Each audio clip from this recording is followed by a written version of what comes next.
Good morning, everyone. As you've heard, I'm Griffin from Camden Council, and so what I'm going to cover today is a bit about Camden and give you some of their Camden context, because that's what I'm hoping you'll be focusing on later this afternoon and in the quick-fire sessions that are going to be this morning.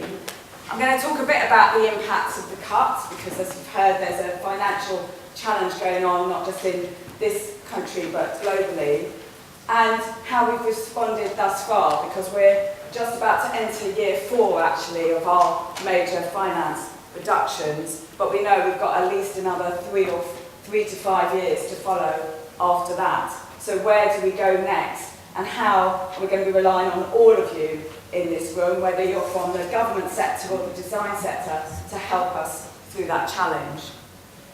So a bit about Camden before I get into the numbers, which is what I really want to talk to you about today. Camden. So there are over 220,000 residents here in Camden, and our daytime population probably doubles because of the amount of businesses and higher education institutes. You know, we've got 22 of London's 44 higher education institutes based in this borough. So it's a thriving place, it's an exciting place, and it's not just known for its markets and its nighttime economy, but also for our intellectual property that's here. But we're also a borough of contrasts. So our health inequalities are stark. If you're a man living in one of our most deprived wards in Camden, your life expectancy is nearly 13 years less than if you're living in Hampstead or Primrose Hill. And for women, luckily, but still a stark gap, it's only 8.5 years difference.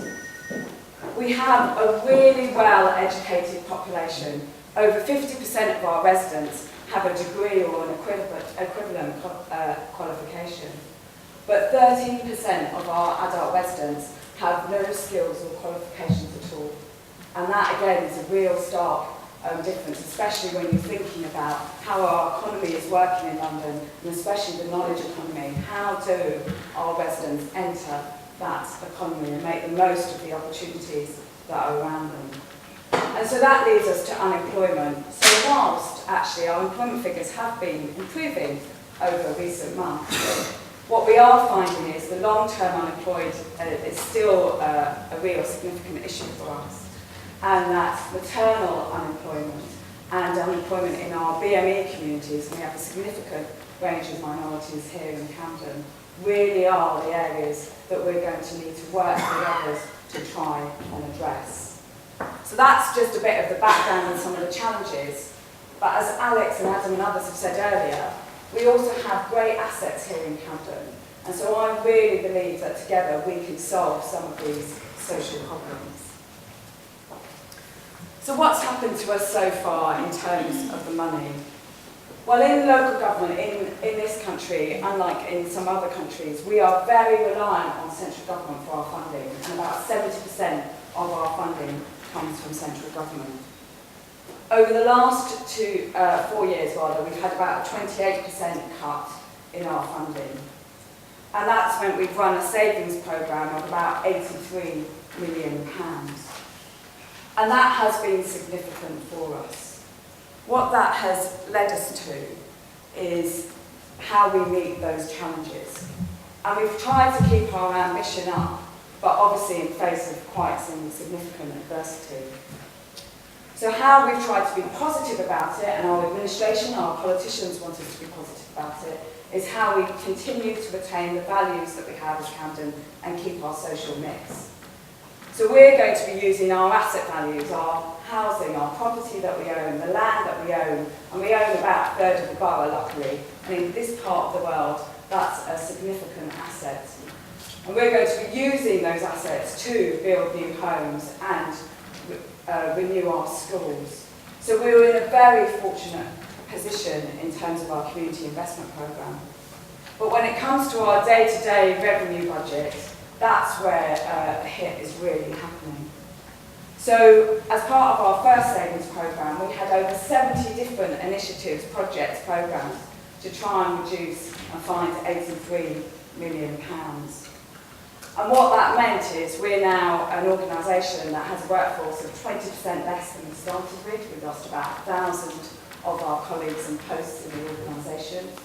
We took out 43 million from the back office, so people like me, accountants and administrators, but we also had to make cuts in the front line. So we have closed libraries, and yes, the community have stepped up in some of those areas to run them. We've closed job brokerage centres, but we've also managed to transfer some of the things we've traditionally done, like on play services and other services, to colleagues in the voluntary sector and other parts of the economy. And that means that actually some of our services have improved during this period.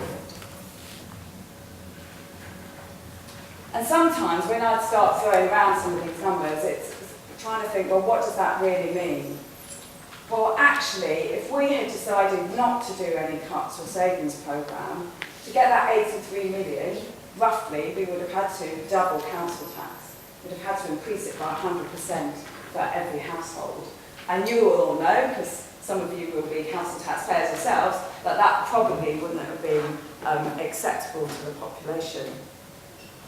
What it also means, if you think about £50 million, is all the work we do in early years, all the libraries we run, and all the transport we run for our disabled and elder people would add up to about £50 million. So you can begin to see that actually it does mean a difference on the ground. It's not just numbers on a page that we want to add up. These are real services that people use all of the time. And as the gap begins to grow, so you'll see there £58 million, that's where it was, and that's our public position actually, as it was stated in July. But next week we'll be announcing that actually that figure's gone up to £70 million. And I expect that gap over the next 3 to 4 years to continue to grow. So the Chancellor made some announcements in the summer. Now we've crunched those numbers, we know that our gap is going to be around £70 million. So that means our financial challenge is almost the same as it was previously. So we have to do the same amount of effort again. But it's not just the funding caps that give us some of our pressures, and I suppose that's, as I was saying, about people bringing problems, but also we need to get to the solutions. So we've got 26,000 people on our waiting list for affordable housing. They're waiting for homes. And sometimes, when we think about housing, it can get quite bureaucratic, can't it? But they're waiting for somewhere to live because London is their hometown. Our population is going to continue to grow like everywhere else and every other big city on the planet. And how do we begin to deal with that? And although Camden actually is a relatively young borough, most of our residents are in that 20 to 45 age bracket, we know we have an ageing population. And how do we address that issue and their care as they get older in the centre of London? So what we're going to do, well, there is no silver bullet. And that's why this slide probably looks quite messy and thinking about lots of different ideas and lots of different strategies, because we know there's not going to be one answer, and it's certainly not going to be a top-down answer if we're going to solve this together. So we will need to think about new ways of doing things, and that's why I think it's really important and exciting that we have such different and diverse backgrounds here today, and especially around thinking through some of our problems and challenges from a design perspective. I think it's going to bring a lot of value to us in Camden, but also to local government more generally. We are trying in Camden to think about our financial strategy through 3 different lenses, so the challenge that we have to meet through 3 different lenses. So outcome-based budgeting, what do I mean by that? That's really because we want to make sure that every pound we use works harder and goes further and is invested in the things that will make a difference. We know that we do things that really don't make a difference on the ground, or they make some difference, but just not enough in the new world. So we want to really identify what do we want to achieve, how do we want to achieve it with others, and invest in those areas, and therefore stop, and that'll be hard, but stop some of the services we've traditionally run, because they're not making as big a difference as some of the other areas. That's what outcome-based budgeting is about. It's putting our resources into the right things, and we need some help to identify what those right things are, but also how we design them. The right first time approach is a systems approach to try and think about actually what does the resident's journey look like through this, or the business journey through this, and how are our services really responsive? Because we think by being more responsive and trying to get it right first time, we will reduce waste and we will be leaner, but we'll also ensure that the customer or the resident, the citizen, has a better experience by the end of it. And then we also have to always be mindful about being efficient, because public service is funded by the taxpayer, by the citizen, and by the business, and so we do need to ensure that everything we do is as efficient as possible. So there are three lenses that we'll be looking to meet the financial challenge through. But what we're really, really clear about in Camden is to achieve some of those big outcomes that we want to achieve, like ensuring that we have sustainable communities, ensuring that people can benefit from the growth around them. We won't be able to do it alone. And whether that's coming together with the design community, with the higher education community in Camden, with our own citizens and businesses, with central government, we know we have to collaborate to find our way through. I think there's a great opportunity here to redesign some of our services, and I'm sure we'll get to that this afternoon. Your insight and expertise, whether you're from the local government community or the design community, are going to be really important to us. And I know, and as I said, that we're in this time of transition, and sometimes that can feel very challenging. Actually, I've just got too much to do. How am I ever going to think my way through this? And that it feels very messy and sometimes a bit uncomfortable. But I really think it's exciting too, and that we're really lucky to be the stewards of public service and the public purse at such a challenging time. Because I think the people in this room and our citizens and businesses absolutely have the capability to make a difference and get us through this time.